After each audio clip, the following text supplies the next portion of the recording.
Today, California Governor Gavin Newsom will be in Michigan to help campaign with Democrats and undoubtedly boost his own profile as he eyes a potential run for 2028.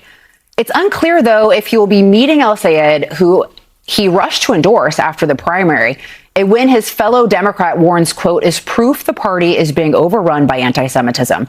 Our next guest agrees with that. California voter and Jewish pro-Israel activist Samantha Ettus joins us now. Samantha, it's so great to see you. Great. Thank you for joining us. So I want to get this quote, and then I'll get your reaction to it. So this is from an op-ed by Jewish Democrat member of Congress, Josh Gottmeyer, and this is what he says. The Democrat Party is being hijacked by socialists. Quote, El-Sayed won Michigan's Democratic Senate primary. He did so by making the U.S.-Israel relationship the villain of his campaign. I can attest that for a growing number of my colleagues, being anti-Israel has now become a non-negotiable moral litmus test.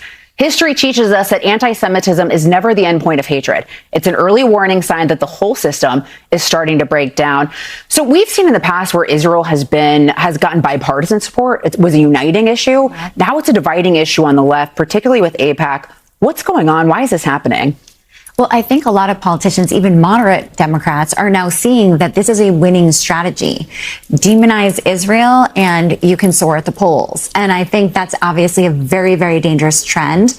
And I think it's even more scary that we're seeing so many moderate Democrats now endorsing someone like El-Sayed, who made excuses for the Michigan car ramming into a Jewish preschool just a few months ago. He has demonized America and said that 9/11 was justified. I mean, this is not a friend of America. He's trying to cause a revolution, and he's not here for the Jews. He's here to destroy America. And I think that's what more Americans need to realize, is that this is literally an anti-American. DSA is fully anti-American.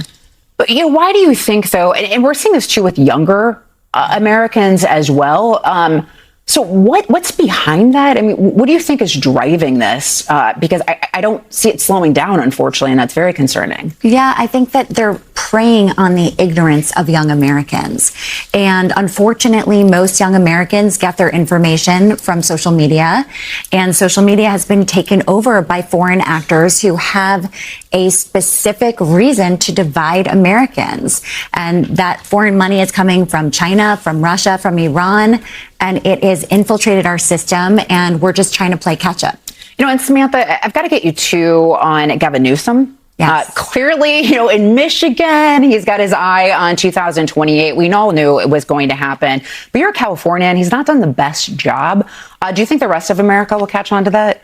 I think they already have. Yeah. I think he is now trying to import his bad policies across America. I mean, he should really be in California working on his own broken state. And instead, he's almost like the ambulance chaser of the Democratic Party. I mean, look, he's running to Michigan to chase the DSA candidate who just, won the nomination and is now going to be heading to November. And it is super disappointing. You would think that if he's trying to make a presidential run, he wouldn't really be chasing AOC all the way to the left, but he obviously feels that that is the only chance he has. Well, you've got Kamala Harris also, potentially maybe trying to do this again after, squandering $1.5 billion in 107 days and losing all 7 swing states. So, and she also just endorsed El-Sayed. And if you look at that, you're like, how can someone who claims to care about average Americans, how can someone endorse a person who is trying to bring socialism to America? It makes no sense. It's certainly the worst economic policy possible